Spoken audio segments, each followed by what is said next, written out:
It seems you can do anything in American football short of using a Tommy gun, so you mustn't expect me to explain the rules. Players wear so much clothing, it's a wonder they can move at all. He's taken on Rolling Stones Beatles status. Manziel Madness has spawned the nickname Johnny Football. Johnny Football. Johnny Football. Johnny Football. When you take one step onto a slippery slope, it goes pretty quick. You have to be careful heaping too much expectations on the young man.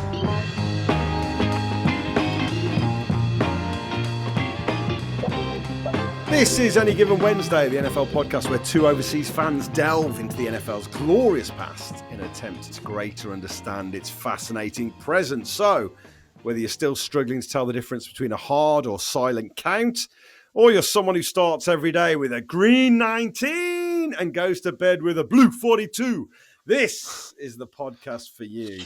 I'm Tom Parry, and if I'm the best mate who suddenly finds himself as the chief entourage and agent of my college pal, organising parties and illegal autograph signing sessions, then he is the hard-partying, hard-playing, dual-threat QB who, despite his tender age, has just become one of the most famous sports people in North America with the coolest nickname in all of sports. He's a frat boy, and his frat is football. Win or lose, it's on the booze. It's die football himself, Mr. Mike Bobbins. Come on, old Muddy Bobbins. Come on.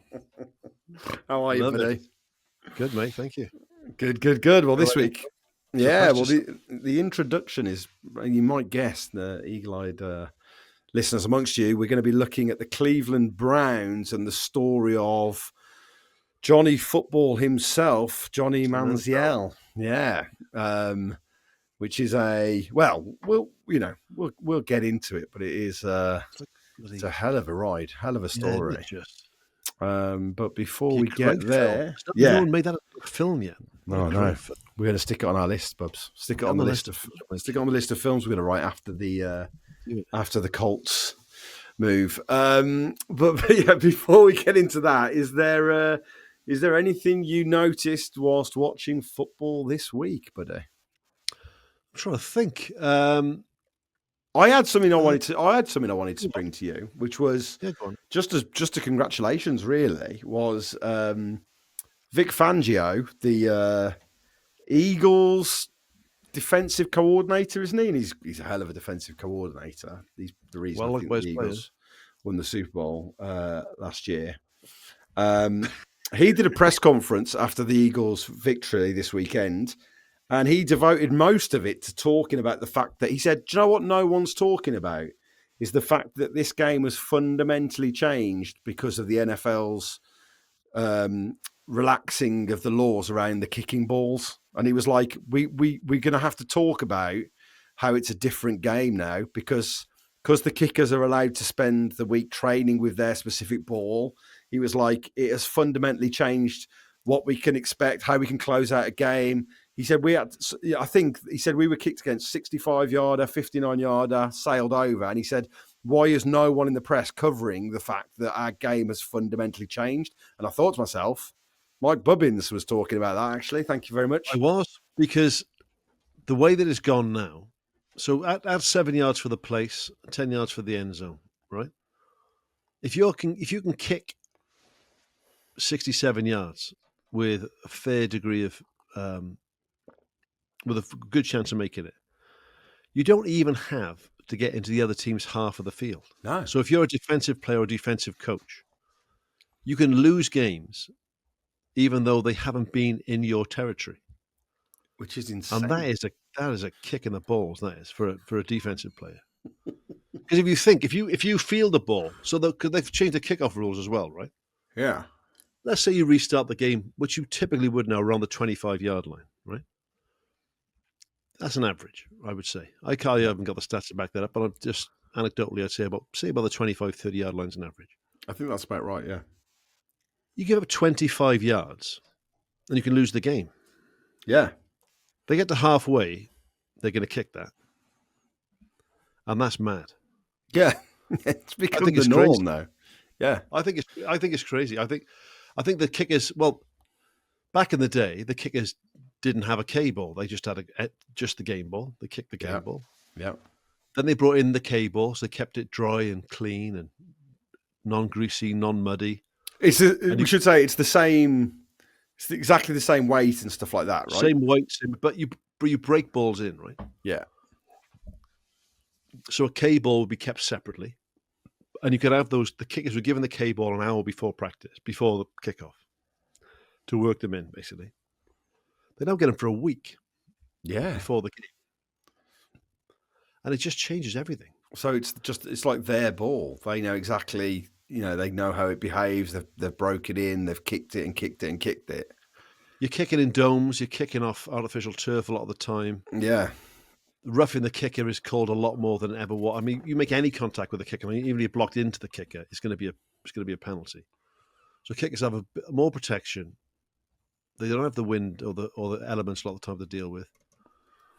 They don't have uneven surfaces or slippery plant foot to try to stick in some mud. It's on turf, on artificial turf, and then you're kicking a ball that you've broken in specifically for your foot to kick for the week. It's mad. I mean, I can remember when like a 60-yard field goal was a talking point. Yeah, and now it's become 60-yarder. Yeah. No, that's becoming like when they get to 60 yards, well, they're going to kick that. Yeah, and Fanjo said he reckons we'll see a 70-yarder this season. That's what he said. And it just they have to. At that point, Tom, they have to change it. Yeah, because it's just they have to ask the game. Like game's gone. They changed javelins in athletics. They changed the design of a javelin because people got stronger and faster and better, and equipment got better, and the runway got better. Yeah, the grip got better, and in the end, they started throwing the javelin out of the into traffic. So when the javelin's landing on the track or in the crowd, when you drive to Tesco, don't go past the Olympic Stadium. Take the detour. It's just not worth it. Ski jumping. So I've been to Calgary. I've stood at the top of the ski jump at Calgary Olympic Park where Eddie the Eagle Edwards stood. I've been there. Oh, right? They can't use that anymore for top level events because you'd ski out of the fucking. You'd land in someone's living room. So they've got to change that. Yeah. So you can do it. That can be done. The NFL have to say, and they'll have the owners meeting in. And I know they want a league. They want touchdowns. They want to protect quarterbacks. They want thrilling catches and all that sort of stuff and great runs. I get all that. But you need defense to count. And that's not to knock kickers. So what do you think then? What do you think now, once they've done this though, will they either reverse their decision and say you have to use the cable like a normal ball? Or would it be something like, how about this? Here's a suggestion. What about you narrow the uprights? They've talked about that. Have they? They have talked about that. Yeah. That was discussed a while ago, narrowing the uprights. They're the width of the hash marks, aren't they? So yeah. That's the other thing about the NFL. When they used to play like with the old school hash marks were wider. You're always in front of the post now as well because the hash marks are the same as the goalpost. Yeah. So there is that way of doing it. I mean, I've got one that's a bit more left field. Hang on, let me guess. You spin the kick around 3 times before they kick, like it's a kid's party. Let's say you get to the 50-yard line. Yeah. Okay. Go on. Okay, and you're on a 4th down. Yeah. And you're gonna kick. Yeah. I'm going to say if you haven't got into the other team's half, right? Or maybe you could do this at any point of the game. It wouldn't detract from it. But certainly if you're in your half, yeah. If you decide to kick, you move the line back 10 yards. So if you've got a 4th and 1 from your 49-yard line, yeah, okay. If you're going to run it or pass it, go for it, right? Yeah, got to make a yard. But if you want to kick it, you got to go back to the 39-yard line for the snap. Okay. And then you're not going to kick it. Okay, that's interesting. That's just the top of my head. I just think maybe make it because you can't get the I've got another one. I've got another one for you. The post would move back for safety in the first place. Yeah. Okay. Well, how about this then? Here's one. If you kick it from your own half, you only get a point. He doesn't like that. He doesn't like that. Well, it's not a fan of that one. Well, I don't know because there's a skill to kicking. So you either say we'll get rid of kicking. I don't think you can punish Larry him for David a defense. more skillful kicker. Yeah, I'm with Larry David. I wouldn't have kicks. That wouldn't bother me in the slightest. I think move kicks back. They move and they could do it. They said, "Oh, what about records and stuff?" Well, yeah, but what about when in 1970, whatever it was, 3, they moved the goalpost back to the end line, not the goal. Yeah. They've done enough stuff like they don't mind doing stuff before. So if you elect a kick, you've got to. They did a point after this, didn't they? They said if you're going to go for a 2-point after, you can snap the ball from the 2-yard line. If you're going to go for a 1-pointer, you've got to move it back because the kick became automatic. Yeah. So do the same thing with field goals. So if you're going to kick a field goal, fine, you've got to move the line back 10 yards. Yeah, if it's in your own half. Yeah, but if you miss it, like at the moment it comes back to the line of scrimmage, it still comes back to the original line of scrimmage. If you're on the 49-yard line, if you're on the opposing's 40-yard line and you've got a field, we're going to elect a kick. Okay, then the line of scrimmage is going to be the 50-yard line. Yeah, so that's the kick, right? Yeah. If you lose the ball, the other team if you miss the kick, the other team get the ball on the 40-yard line where it would have been before. Yeah, it's just add in 10 yards to the kick. I like that. Do anything else, you advance it. You've still only got to make that 1 yard. So if you make a yard on the play, you make a yard on the play. Yeah, but purely to kick it, I think you should move it back. That's top of my head. I'm sure get in touch if you think of a better idea. Yeah, one that's better than spin the kick around 3 times like he's at a kid's party. Magnetic helmets. Get in touch. Okay. We should have a section of the show called Magnetic Helmets where listeners come in with their suggestions of how to improve the game. And we'll vet them. Listeners come through with their half-baked ideas about how to improve the game.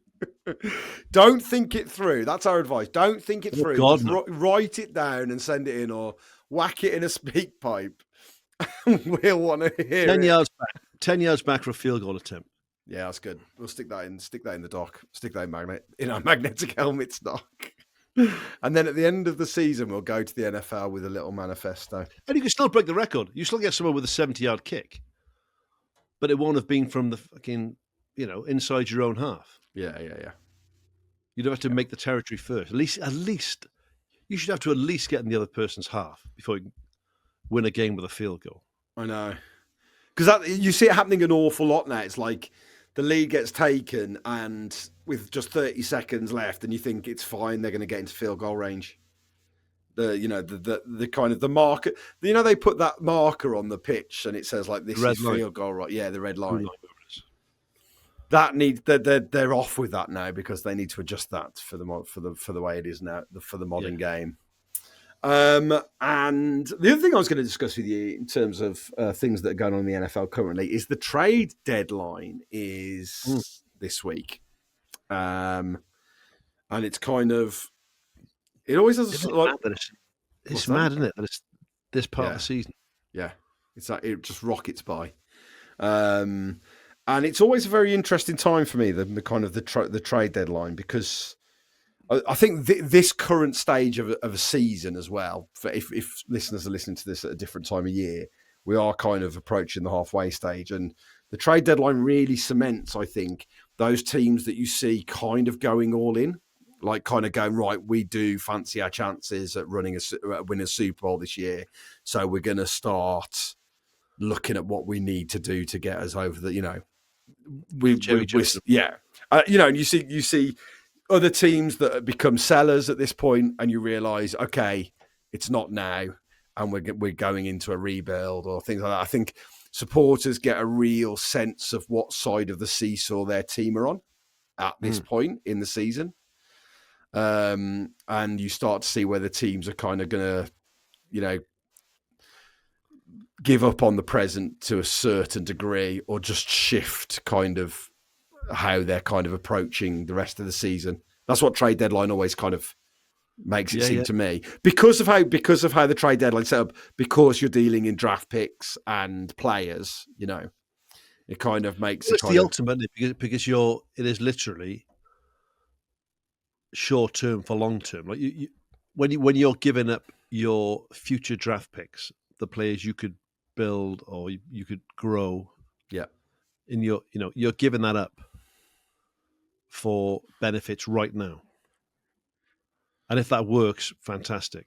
And if it doesn't, you've proper fucked it, because you fucked it for this season, but you fucked it for the next 2 or 3 years as well. Yeah, it's a casino. It's a real casino. The older I get, the more I enjoy that side of the game as well. Yeah, it's an extra level of the NFL that I enjoy, is that intrigue and the horse trading. Yeah, absolutely. Again, it's kind of like it's just layers on layers in this sport. It feels like, and it's kind of 4-dimensional chess, and it's just happening on so many different layers. It's really, really fascinating. Well, we mentioned it before in here, Tom, but if you're new to the game, you wouldn't think, if you read the synopsis on paper, you wouldn't think Draft Day would be a good film. Oh, but Draft Day is such a good film to understand the machinations of the NFL. It is, yeah. And what would you do with the Packers, mate? Where do you think we're? Well, we're looking pretty good. We're looking pretty good. I mean, like, all the talk is around our secondary and cornerbacks, and that's kind of that. I've been thinking about cornerbacks this week, because when I think about positions on the field, I have quite a good sense of what it takes to be good in that position. And when I get to cornerback, I just think it seems like one of the hardest positions in the game to play, because, you know, when they sense a weakness at cornerback, like, you know, you can see it when there's a mismatch, and there's or like the other day when you're watching the Bengals play and it's Jamar Chase. If you're a cornerback and you're okay, or you think you're half decent, but you come up against Jamar Chase and he's on one of those games, how on earth are you supposed to, you know, like, and in terms of not committing pass interference or anything like, you know, trying to, don't you? What's that? You need help over the top every time. Every time. It's just, you know, with you need to try and bump them on the line, and you need help over the top. Otherwise you're going to get burned all day. Yeah. And it just seems like such a difficult position to play, and my heart always goes out to cornerbacks when and you know, it happened to us when we looked at Tom Brady in the Bucs when they beat the Packers in the championship game. I think it was because of the mismatch. Our cornerback had a terrible game, and Brady sensed that, and you just see it's just like you feel you can be so exposed in that position, and I think that's the chat is, do we kind of look at bringing in another cornerback? And so I think that would be the only place. I think it is such a hard position. I would say, let's go on a limb here. Let's take quarterbacks out of the equation for the time being. I would say receiver is the biggest step up from college to the pros, right? Yeah, okay. For lots of reasons. The rules are different for a start. So the feet in bounds and all those sorts. There's rule differences. The pass interference rule is different. There's lots of differences in playing. Why is that? Why are the rules different at college level? I think the NFL. There's a few differences, like with the hash marks we mentioned. You know, with the kickers, they move those in for the NFL. So they've made kicking easier. They've made receiving harder in the NFL, because you got to get 2 feet in bounds. It's only 1 foot in bounds in college. And all the things we were talking about the other day about what makes a fair catch. Yeah, I sometimes think that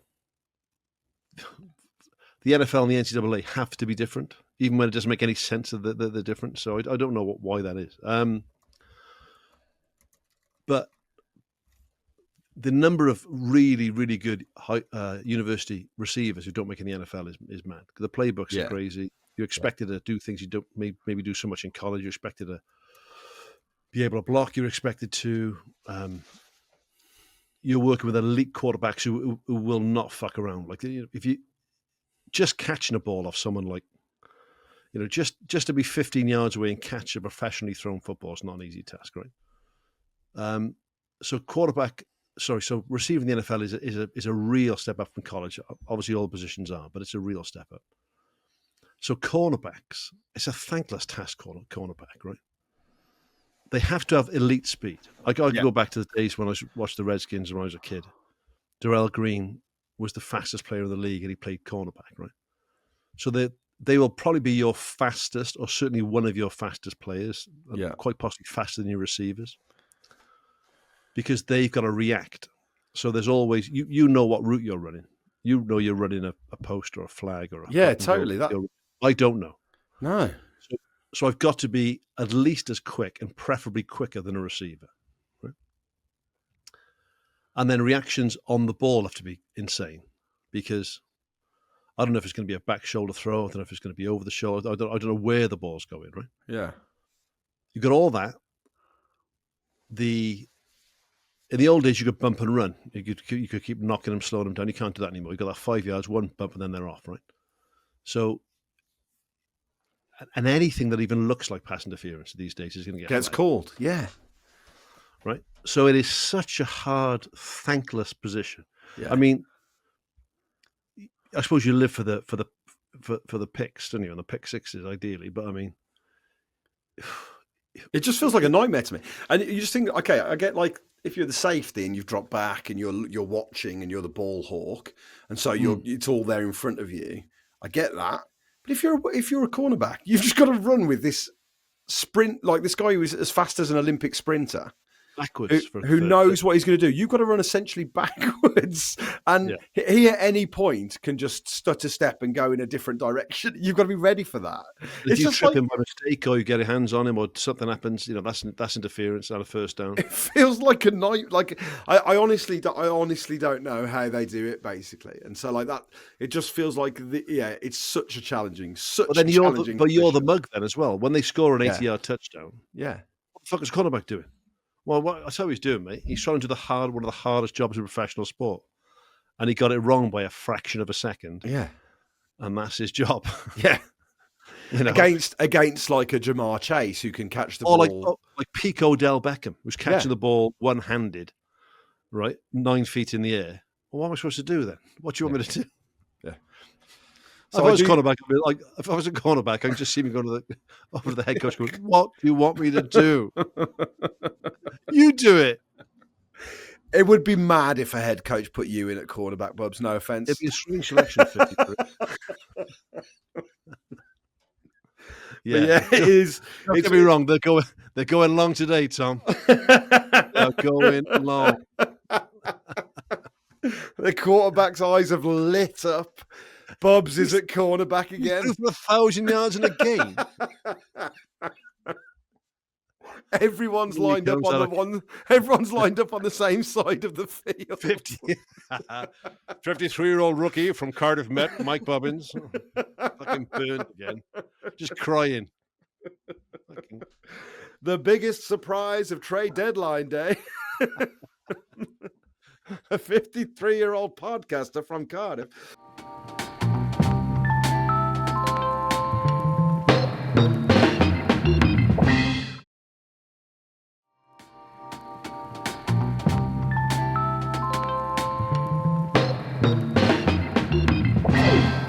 It was, but yeah, that like, and when I'm doing, that's what I've been watching. Like when I watch the highlight reels. A cornerback, an incredible decision for a man so old and slow.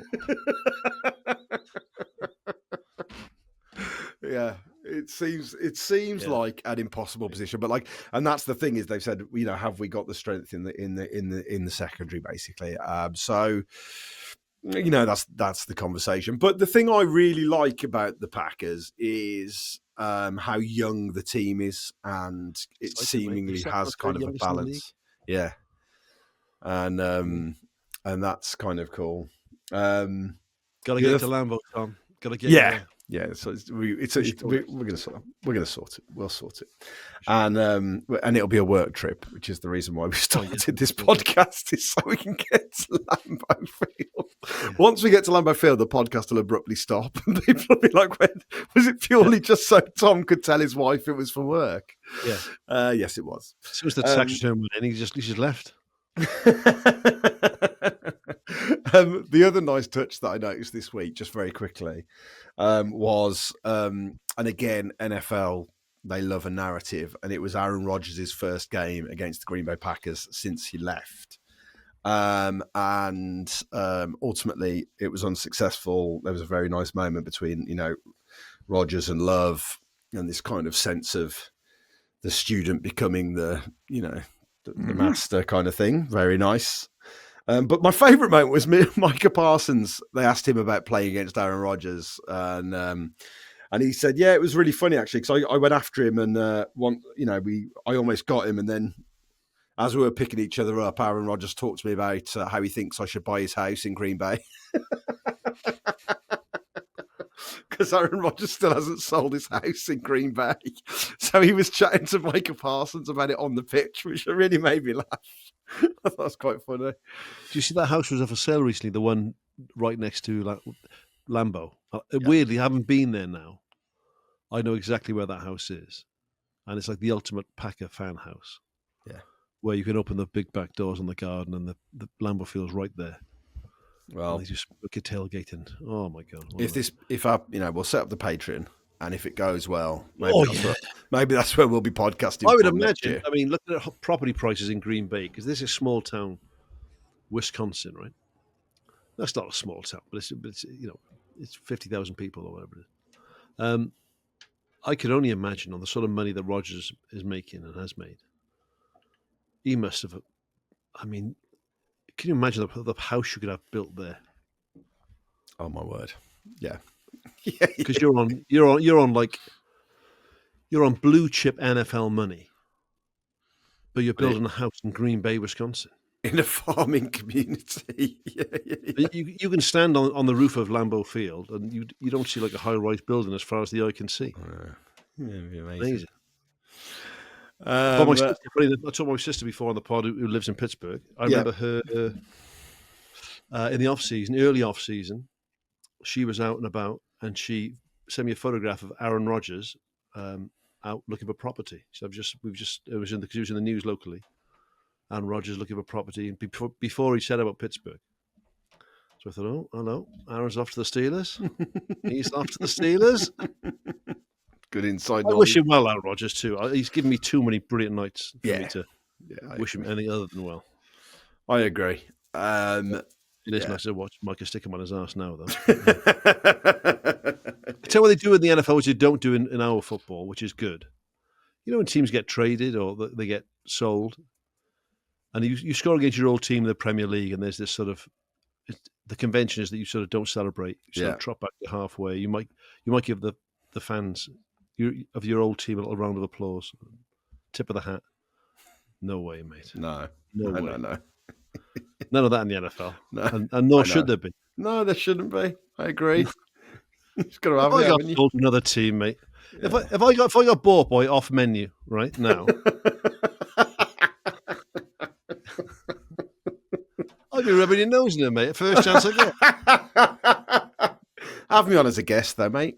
Come on. Yeah. Bread or poppadoms? Both for Bubs. Poppadom sandwich. It's the name of his podcast. Let's get into your correspondence. As always, we would love for you to get in touch. Any given Wednesday pod on Facebook, TikTok, Instagram, YouTube, or you can leave us a speak pipe. We should say, shouldn't we, Bubs? We have been overwhelmed by the amount of responses we've been getting. Please keep them coming. Really nice. Much appreciated. It's a real boost for us having just started this back up. And, we're rookies. This is a rookie podcast. Yeah, feels like we're in our rookie season. And it's really encouraging. So keep them coming in. We're loving them. And I've got an email for you here. It's from one Dan Ireland, who writes, "Hi, Tom and Bubs. I always had a passing interest in NFL, but had not really had the time to properly study and understand the game. I really started watching the season the Seahawks won the Super Bowl in 2014 and became a Seahawks fan on the basis of they were winning. The 12 set some decibel record for being so loud. The Legion of Boom defense being influenced by rugby.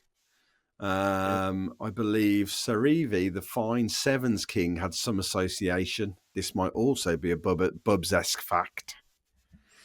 and that they had a great uniform. Also, watching Marshawn Lynch and Russell Wilson scrambling around making plays was an easy way to start to understand the game. Plus, Pete Carroll seemed so cool as their coach. Anyways, in 2015, I met an American girl, now my wife, and I find myself a long way from North Devon, living in the San Francisco Bay Area. My wife's family are big Niners fans, and I quickly was told I was no longer a Seahawks fan. Her granddad was simply not having it.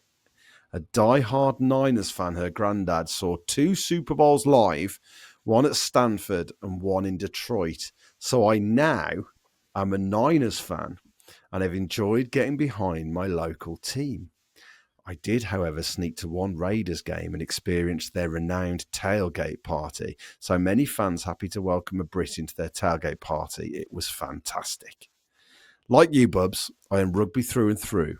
But as I have immersed myself further into football, it really is unmatched as a spectator sport. The US coverage is fantastic. The narratives weaved into any Sunday night match have you suddenly pulling for the Ravens, the Bucks, the Browns, whoever they do it so well. What a sport. Thank you both for coming back with a new season. All the best, Dan. Nice one, Dan. What a lovely email. Lovely email. And, well, do you know what? Go on. So, well, let's break it down. Well, that Seahawks team in 2014, sometimes called the Serevi Seahawks. I don't know what the link was there, but Serevi got involved. I don't know how he was friends with Pete Carroll, but Pete Carroll brought him in, famous Fijian rugby player, and looked at the way that rugby players tackle, which is a very un-football way of tackling, really. Yeah. It is a head up and wrap. Because I think it was the early days, a couple of reasons, but the main one being was the early days of the sort of head injury protocols coming into the NFL. Yeah. And the old-fashioned way of head-on-head. On the quarterback, it was completely banned.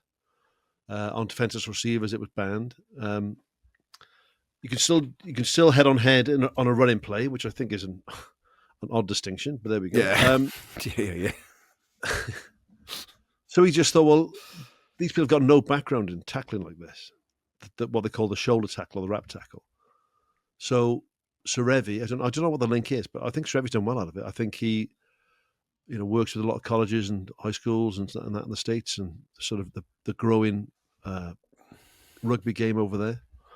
But their defense was a rugby tackle based defense, which is very unusual. Pete Carroll was a very charismatic coach, who, even though I think he was the oldest coach in the league at the time, didn't look anything like it. He just looked great. Yeah. One of the old George Seifert of the 49ers days. Yeah. And yeah, just a great team to watch. And that 12th man, that crowd in Seattle, bear in mind it's an outdoor stadium, was renowned for like false starts, and they really took their part of that seriously. So yeah, brilliant. You had a great side. You've now moved on to San Francisco. And I understand why, being in the northwest Seattle and being in Northern California, San Francisco, they might not want you to be a Seattle fan. Not a bad second choice, man. Not a bad place to end up at all, is it? Not a bad place at all. And the Raiders I'm assuming that's when they were in Los Angeles or Oakland. Oakland would have been, because it's just across the bay there. But unless he went down to Las Vegas for a tailgate, in which case, fair play to you. But fair play. He's right though, mate. It is. I cannot recommend it enough. If you're in as a live thing, if you're making a day of it, I've had great days of the football. You meet your friends, travel up together. You have a few beers before. I've mentioned before that a criticism of the NFL is that it takes ages, mate. Yeah, I'm having a great time. I'm in no rush this way. Yes, please. So you got a whole day of it with your mates. The tailgating is fantastic. Yeah, we don't really do it over here. I've been to see the games in Wembley, been to see the games in Spurs. They didn't really do it when I went to see preseason in Toronto. But my God, Pittsburgh did it big time. And Green Bay tailgating, bear in mind it was like 20 degrees below freezing. Blew my mind that was going on, but it was fantastic. So great. Yeah, so I'm like you, Dan, rugby fan through and through. Love the NFL and have loved it since 1983. Well, fair play to Dan for swapping teams every 3 or 4 weeks. Yeah, it's class. It's class. But I think you've got you've got an extremely legitimate reason. I think there's behind it right there. That was growing up. That was Montana and Young. Oh, Russ amazing. Francis, Roger Craig, Jerry Rice, Ronaldo Nehemiah. I can name all that team. Yes, it's a great franchise. Great franchise. They even had a player called Bubba. Did they? You know what I mean? Bubba Paris played I'm sure he did. Let me just check this. I'm sure Bubba Paris played for the 49ers. Does the shirt say Bubba on the back? That's the question. And if it does, can you get one? Bubba Paris. Yeah, sorry, 49ers. Great. He's 65 now, Bubba. All right. Enjoy your retirement. Yeah, great franchise. Quite jealous that you live in Northern California and you get to watch the NFL. Yeah, he's living the absolute dream over there. Cheers, Dan. Hopefully the granddad bought him a jersey. Yeah. When you get to Lambeau Field, when you do the tour, yeah, which is fantastic. If you're ever going to go to Lambeau, you must do the tour. We did it the day after. The number of mates of mine on that tour that weren't Packers fans that were wavering by the end of the tour.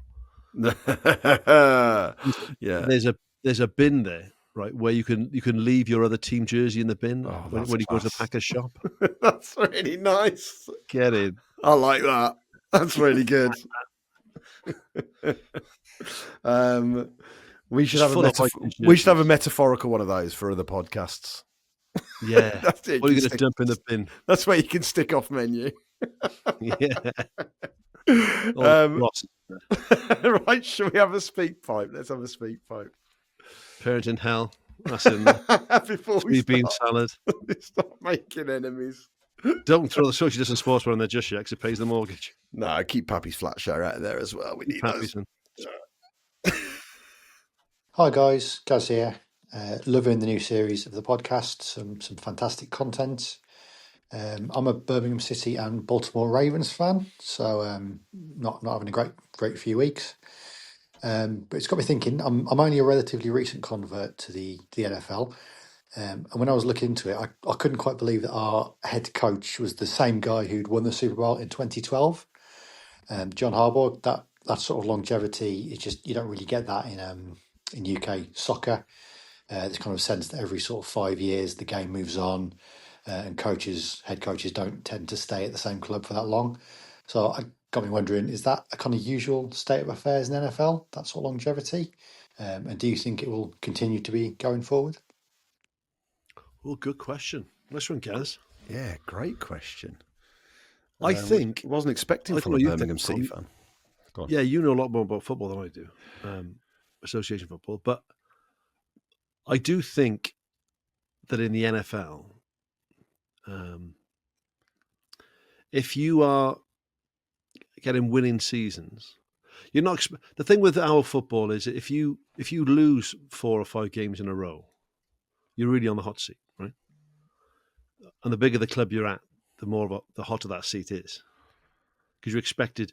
I think if you're a Man City or a Liverpool or an Arsenal manager, you're expected to win your home games and draw your away games. And if you don't do those, losses are not they're not part of the master plan, really. They're sort of tolerated to an extent. Whereas the NFL, if you regularly lose a third of your games, you'll be one of the best coaches in the league. If you regularly went like 11-6, so there's that. I think there's also the fact that relegation isn't a thing, and so in terms of like jeopardy, and so I think the fact that relegation isn't a thing, and also I think the fact that you can win your division because there are so many divisions. Yes, in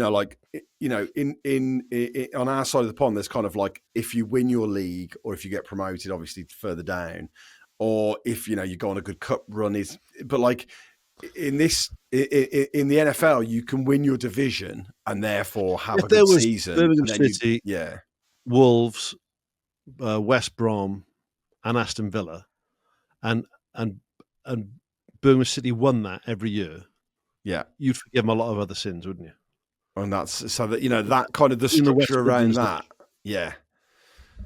And also, so I do think there's that. And also I do think, if it works and it starts to work, or you've demonstrated that the game, in terms of like the moving parts of injuries and having to replace your offensive coordinator, defensive coordinator, because they've gone on to get other jobs as well. And you kind of, you think about someone like Mike Tomlin, who... Well, I was going to mention exactly that because I had a conversation about that yesterday. Go on. He's won a Super Bowl once. John Harbaugh was very similar as well. They're both very similar, where you've shown you can do it. You've won a Super Bowl. But Mike Tomlin has just had consistently winning seasons, but rarely spectacular. Apart from the Super Bowl win, rarely spectacular playoff kind of runs. Yeah. And so they just keep him there because he is this kind of guarantees winning seasons, steady hand on the tiller. I think so. My brother-in-law is a big Pittsburgh fan, lives in Pittsburgh boy.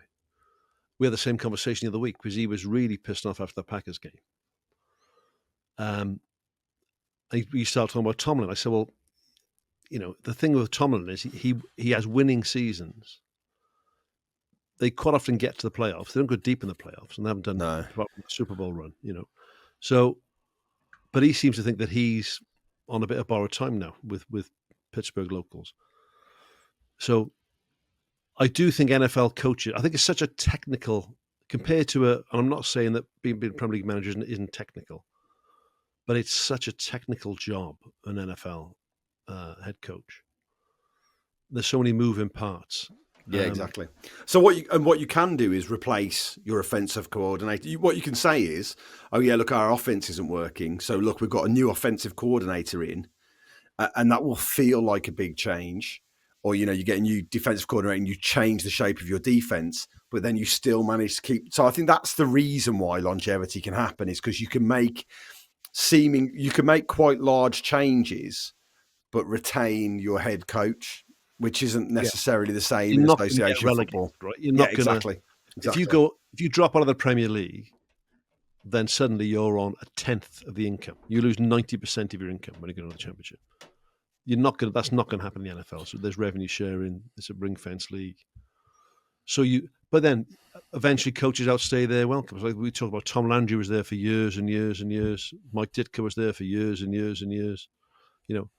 Head coaches will be there for a long time. It's quite unusual compared to other sports where the NFL is one of those leagues where managers can retire. There's managers that step down.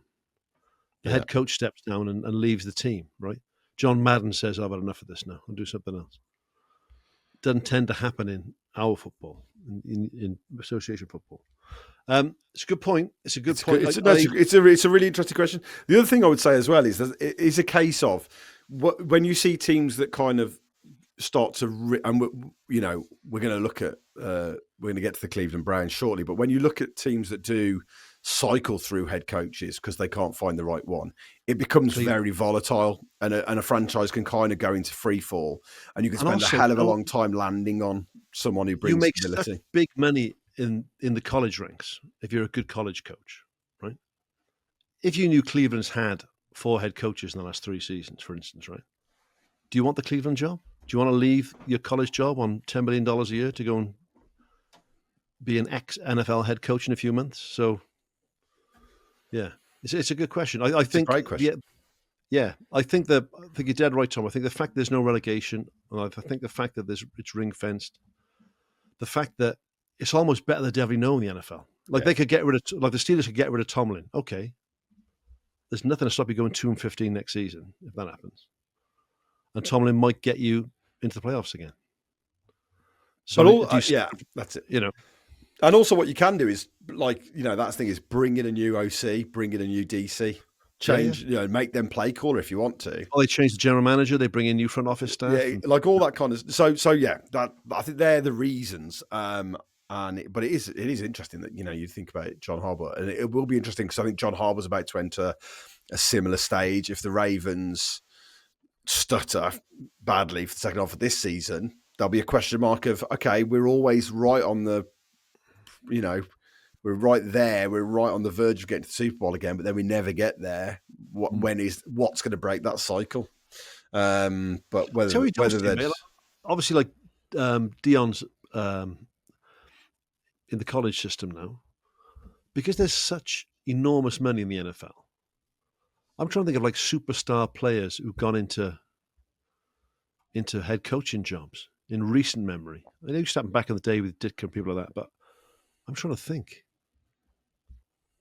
I can't think of any big names that are. If you can think of one, get in touch with the podcast. But yeah, and I think our football's going the same way. I think in the old days when there wasn't enormous money in association football and Premier League, lots of ex-players went into management. But now, if you're Gareth Bale and you've made 100 million quid, do you want the hassle of being a manager, or do you just want to go and play golf? Yeah, well, we know the answer with Gareth Bale, don't we? Yeah. The other thing we're talking about with John Harbour, of course, is that he is a brother. I really like the Harbour voice. With Los Angeles Chargers head coach Jim Harbaugh. And so it's a really, I mean, like Jim Harbaugh's a sensational guy, but they both come across really well. And wasn't their dad, I think their dad was a coach, was like a defensive coach. But, you know, there was a Super Bowl. Yeah, where there was when the Ravens won their Super Bowl, it was against his brother, coaching the 49ers. So that's an episode to be done. Oh, yeah, nice call. John versus Jim in the Super Bowl in 2013. That's which is absolutely insane. Again, you talk about the NFL doing narratives well. I mean, it doesn't get bigger than that, does it? Two brothers going against it in the Super Bowl as head coaches. That's his dad. No, Jack Harbaugh, there you go. But the Harbaugh family is one to look at, and they both come across really well. Both really good coaches. That game was 34-31 as well, the Harbaugh Bowl. Oh, my God. Yeah. Incredible. And... Yeah, I mean, it'd be amazing if, like, I think, you know, I don't know if the Chargers are going to be there or thereabouts this season, but like, it would be amazing to see it happen again.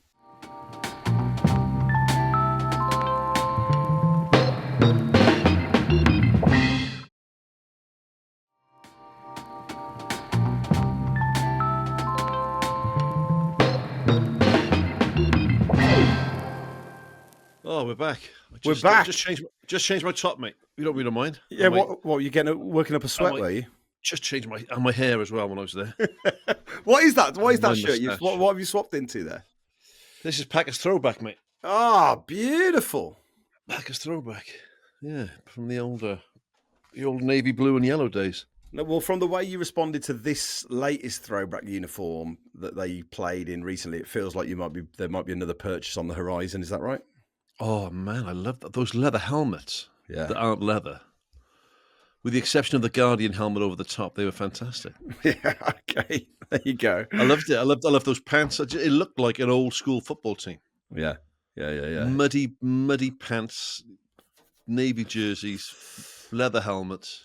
And struggled to catch the ball. So this week we are looking at a once great franchise who has struggled for success for many years now, mostly because of their failure to land a decent starting QB. We're going to be looking at one of their most famous failings in that department. It's the actually rather sad story of Johnny Football himself, Johnny Manziel, and his time at the Cleveland Browns. Bubs, have you watched? There's a documentary. I've watched a few docs about Johnny Football, Johnny Manziel. It's almost like a Greek tragedy. It's like, what a fall from grace. Yeah, it's incredible. I mean, like, it is. We should preface this for any Cleveland Browns fans listening. This feels as much a story of Texan college football as it is the Cleveland Browns, isn't it? Really, and just. Modern society that can go very wrong very quickly, and just like I said about a Greek tragedy, it's a tale of excess. What happens with excess? What happens when you give a young person so much so young? And like you said, the Texan thing. Well, I remember reading Friday Night Lights years ago, 30 years ago, when it first came out. about sort of high school football in Texas. Yeah.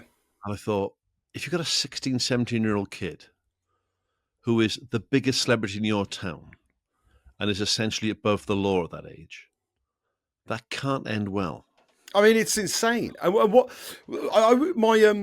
my wife came into the front room this last Sunday night, and the NFL game had just like kind of gone to break, and they were advertising college football. And she could not get her head around the scale of college football, because we were looking at a stadium that was bigger than the NFL stadium. And I said, like, oh, that was the professional game, and that is college. That's the amateur college game, and it's bigger stadium, bigger crowds, and it is that, like, you just think you're putting these kids into that environment, and they become kind of gods for 2 years. It's sensational. It's well, Johnny in particular, because it's very unusual to come from even from a big high school program to come in and get a starting spot as a freshman, and a freshman is a first-year university player or student, right? It's very unusual. I can't think of another one that did what he did. Yeah, and then he wins the Heisman Trophy in his first year, like in his first ever year. It's unheard of before or since. It's never happened before, to my knowledge. It's never happened. It hasn't happened since. Imagine that, 18 years of age. And he is kind of this quintessential kind of cocky.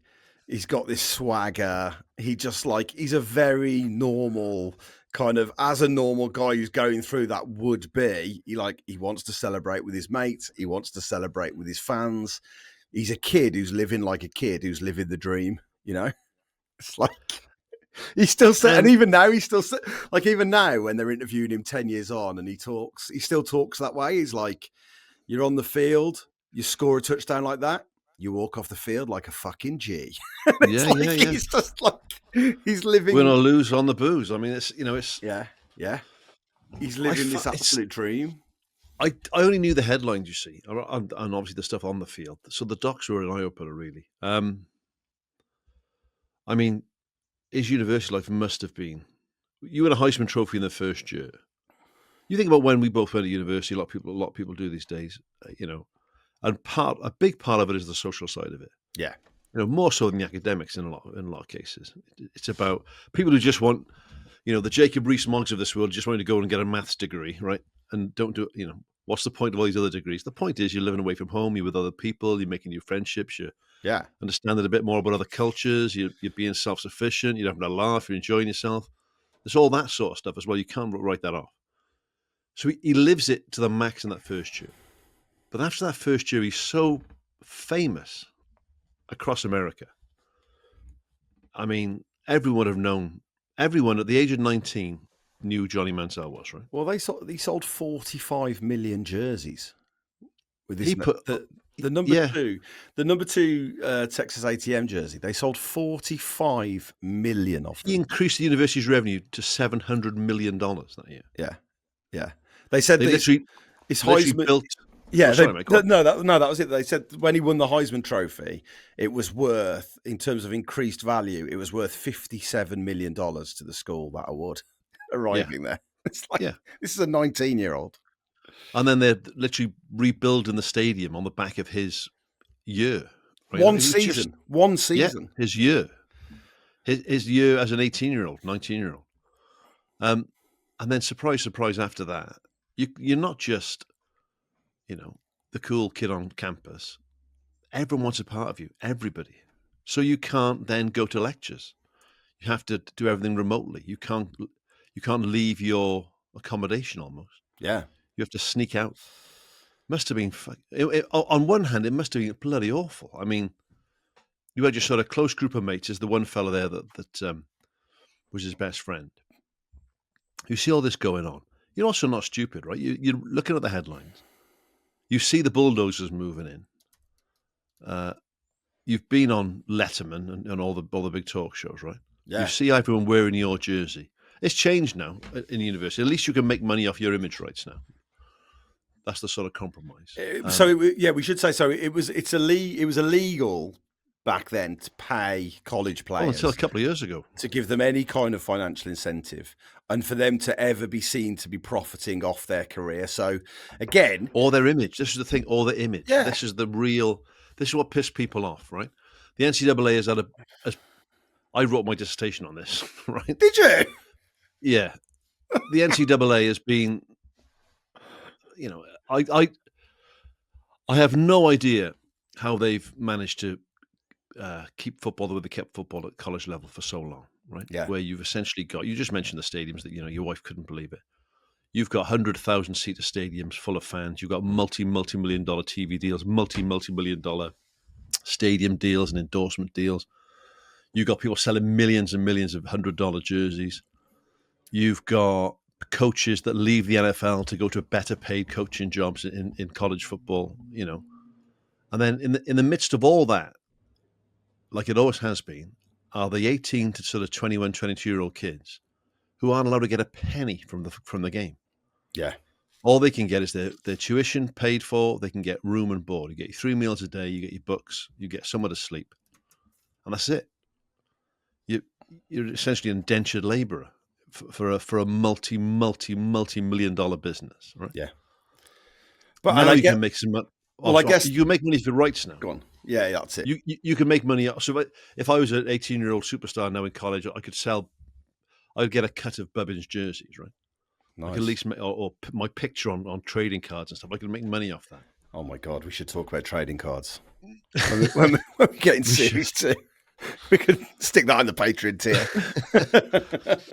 But then this is not ancient history. It's still an absolute anachronism now, but it's slightly better. But then, when Johnny was playing, and it's only 15, 20 years ago, it's not like a lifetime ago, you couldn't make anything at all. So he quite rightly thought, well, hang on a minute. He's at something in some hotel, and some guy said, listen, do you want to make yourself, was it $5,000? Yeah, I think to begin with, it was just $5,000. Come sign some footballs with me and sign some jerseys. He said, Yeah. fuck, okay, why not? I'm literally living hand to mouth. So yeah, and then it's like and some other bloke tasked me, said, listen, you're getting knocked here. Yeah. Come upstairs to my room. You'll make 30 grand in an hour, right? Yeah, thinks, fuck in me, cash, man. in cash. There it is. That's podcasting money. Do you know what I mean? Depends on the podcast. And can anybody blame him for that? Well, no, and also you should say that his man, like you hinted at, is like his manager, his advisor, in all of this is also his best college mate, who is also 19. That he goes on the piss with all the time. So there is no adult in the room, and that's kind of the overwhelming feeling for the first half of this story. Is unbelievable. His parents, whenever they cut to his parents, they say, "Well, we thought, the college bullshit staff." I know they pass the buck. Like I've got teenage kids, right? If I send my kid to university at 18, I don't expect the football coach to bring my son up for the next 4 years. Yeah, that's bollocks. Exactly. There's bad parenting going on all over the shop here. There's bad parenting going on there. And obviously the college, they what they're interested in is Johnny football being this guy on the pitch. And we'll get to his playing style in a second. But like Cliff Kingsbury's his offensive coordinator, who has gone on to be a very kind of well-regarded NFL coach. And he built his career off the back of being the guy who worked with Johnny football. And when they talk to him about Johnny's behavior and stuff, his attitude is, well, we just want Johnny to be Johnny, so it's whatever he needs to do to get him ready for game day. So it's like, yes, he was hungover, yes, he was partying all night, oh, he was doing this or that, but yeah, look what he was doing on the pitch. It's like, that's all he cares about. Yeah. And so there is no kind of care, no responsibility of care going on. Not from the university, not from his parents, not from it's his mate. Mad. His mate is the one person who's looking out for him, and it's like, well, we can go and party together. All those mad photographs of girls and parties and beers and drugs and whatever. You talking about your uni days now, or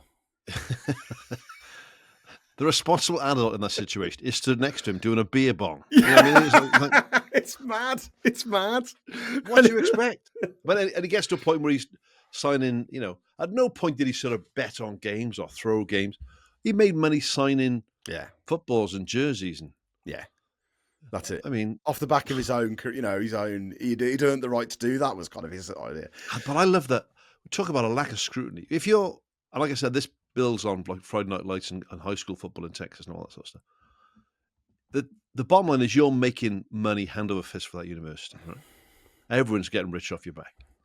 So, yeah, we'll sort out the grades, we'll sort out the lectures, we'll sort all that stuff out. You go on the piss if you want. We're going to turn a blind eye to that. You got to be 21 to drink, but don't worry about that sort of stuff. You do what you ever want to do.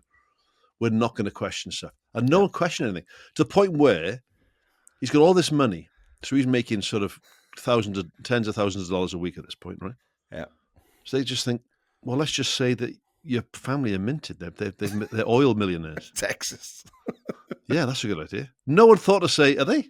I wouldn't know. Next thing on TV is going, well, of course, he's from a lot of money and his family, oil family in Texas. And I thought, they're not the fucking you in. You've done no research at all, right?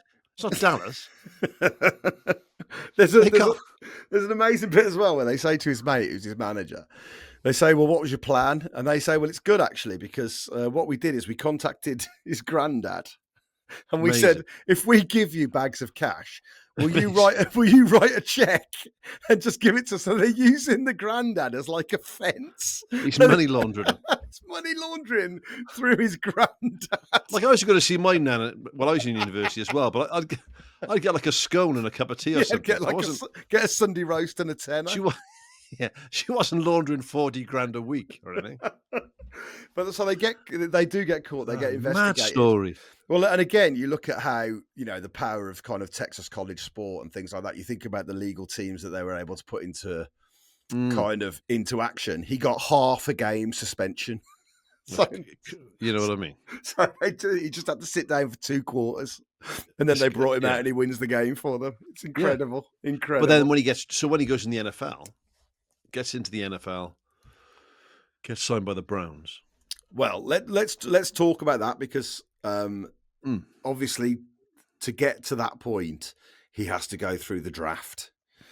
And, we've talked about the draft before, and so much of where you go in the draft depends on not only your ability on the field, but also your character. And franchises take a lot of interest in who this character is. Now, you could argue that the Cleveland Browns aren't great at looking at people's character when you look at, who they've signed recently. And, they're one of their QBs that they went for after the Johnny football kind of thing fell through was Deshaun Watson, who was kind of being investigated for, many kind of sexual assault kind of stuff.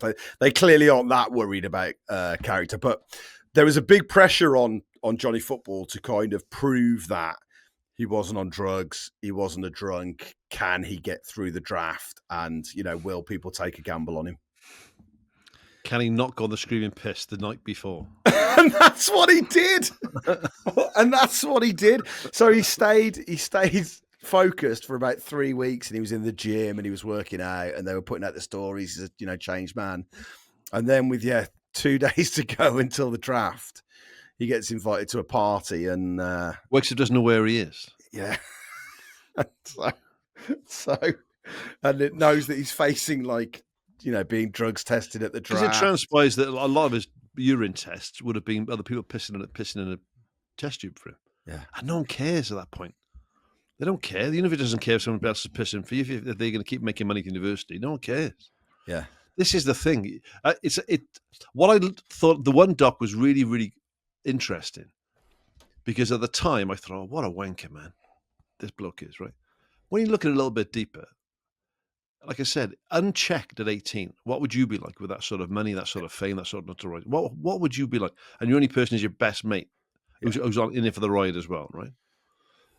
And then you realise, I felt in parts of this doc, the one doc, I felt really sorry for him. Yeah, he talks about he was so low, he was suicidal. He just wanted to make a massive fuck up of everything and then end his life. That was his plan. And he talks about the gun clicking. So I don't know whether he put a gun in his mouth or whatever, but it sounds fucking horrendous what he went through, right? And obviously he still struggles with his mental health. Yeah, and I'm sure that years of drugs and booze didn't help that process, right? But maybe that was part of the sicknesses he got, anyway, the illness that he has, right? But I felt genuinely sorry for him. I thought, this is a bloke who's been a cash cow for his parents, a cash cow for his university and his high school, and then as soon as you become hard work, as soon as you stop making the dollar for your team or your business, you're fucking gone. Yeah. Like Cleveland, they could have looked after him a lot better than they did. I Everyone know he's an adult and all that sort of stuff. Yeah. But it doesn't mean that you just leave people, you hang people out to dry. And because he's cocky, what do you think the average kid's going to be like if we're just seeing university stuff? He would have been exactly the same in high school. He would have been the biggest thing in high school. Yeah.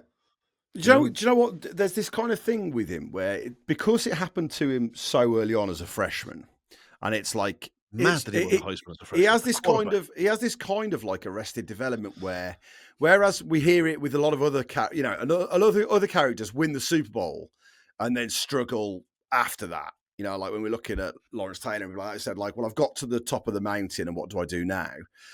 The top of the mountain for Johnny was getting signed to the NFL at the draft. That was his mountaintop. And after that, he said he didn't have any motivation. It's like, I don't think he really wanted to be an NFL QB. What he wanted to be was this college legend. That was his thing. That was his time.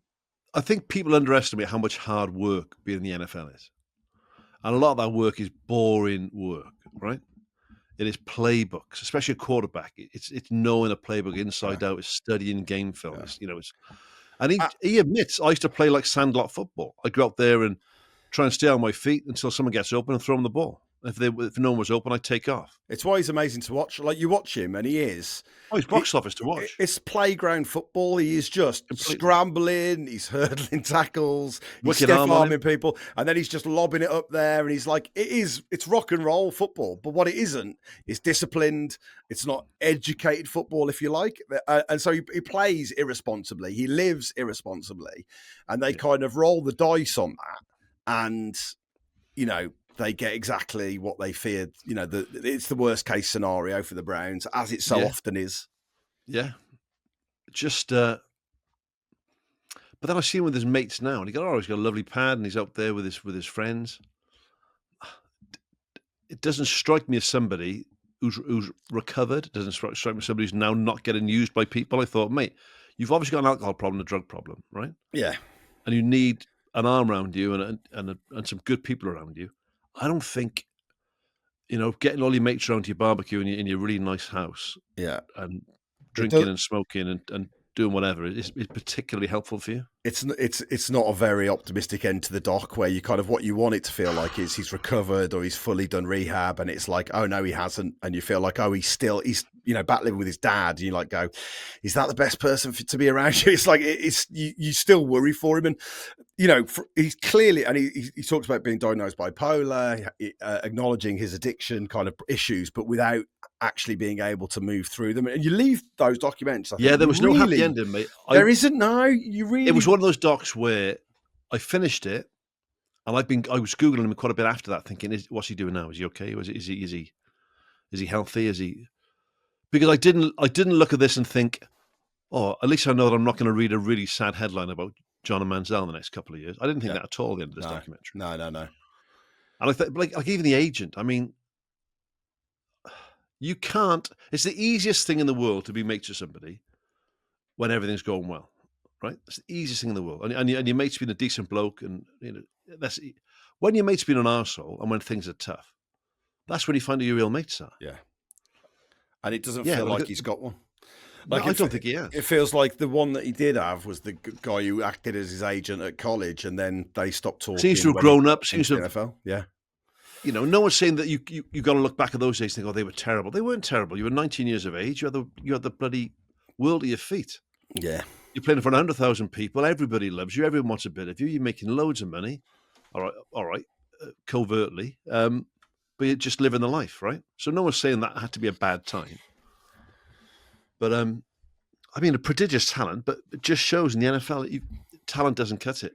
It's a cliche, but it's work, man. It's especially quarterback. You can't. People are on about Brady. I always go back to Brady because he's the person that I think put the most work into the position. Yeah. Yeah. You listen to anybody who's worked with him. Yeah. Right? There's a reason he's got 8 Super Bowls, right? His work rate is phenomenal. Well, do you know what I thought about was when I was watching the footage of Johnny Manziel playing, I was like, who does he remind me of? He reminds me of a player in the NFL at the moment. And I was like, oh, it's Baker Mayfield. Baker Mayfield still he plays like a more disciplined, and it's like actually, and then I was interested because Baker Mayfield also worked with Cliff Kingsbury in Cliff Kingsbury's next role. And obviously, the Browns went on to draft Baker Mayfield. Days, didn't you? Well, I was looking because he does look. So like you're making me look bad. What's going on? The Browns change the intros. The Browns drafted Johnny Manziel. Yeah, didn't work out. Then in 2018, first round pick, they picked Baker Mayfield, who'd also just won the Heisman, and he didn't work out at the Browns. Now the difference is he didn't go off the rails, and what could have been quite similar stories. Baker Mayfield has gone on to reinvent himself and he's considered one of the best. Certainly he's having the last 2 seasons. He's top 5 quarterback. He plays. Think of players. A couple of quarterbacks have done that as well. No one's saying that at 22 you're supposed to be the real deal. No, you can't fuck up. Yeah, because you can play till you're 40 in the NFL these days. A quarterback, if you look after yourself. Yeah, that's it. But Johnny Football didn't have the support network around him, and he didn't have the personality to be able to reinvent himself. Your heart does go out to him, and you really do hope. Completely. And do you know, he's a likable bloke. Yeah. I know people in my life, obviously without his football talent, that are just like him. And they got some sort of self-destruct thing. You think, fuck, what can I do, right? Yeah. And at some point, you just feel a bit helpless because you can't do much to help him out. I just hope he gets surrounded by good people. I'm a big Elvis fan, Tom. I love Elvis. It's not a surprise. But you surround yourself, if you surround yourself with people on the payroll, you haven't got a mate. Yeah. Everyone in his life, including his parents, were making money off him. And that's just not healthy, mate. No. It's why you refuse to pay me for this, isn't it? Yeah, I don't pay you. I don't give the kids pocket money. I don't. It's why you're so tight. It's because you care. yeah. I'm like a benevolent miser. And the Browns' search for a decent starting QB continues. Yeah, terrible. Not since the days of Bernie Kosar. True. Yeah, that's about a story. We could have looked at that and been a more feel-good story. But next time, mate. Next time. Yeah. Well, there you go. That class of quarterbacks that Bernie Kosar, that draft. Now there's an episode. Okay, we'll look at that. Well, that's the story of Johnny Football. Get in touch if you're a Browns fan. Tell us how you see, the future of your franchise playing out. Do you have any memories of Johnny Football? Otherwise, like, subscribe, recommend, and cheers for that, Bubs. I really enjoyed that. Big up the dog pound. Yeah. Big up the dog pound. And most of all, remember, don't be a dick. Be a butkus. Be a butkus. See you next week.